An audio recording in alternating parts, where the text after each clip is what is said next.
This is the world's most reckless little animal, the honey badger.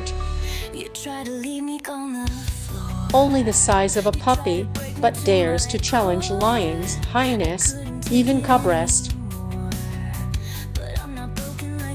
Bitten by a venomous snake, the honey badger fainted. He then woke up and continued eating the snake. Its skin is thick and loose. When bitten, it can turn and bite back from within its grip.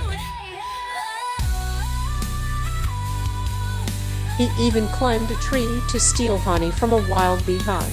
Does it hurt? No matter. Small, brutal, and fearless. Here's why honey badger doesn't care who he's up against. He just keeps going.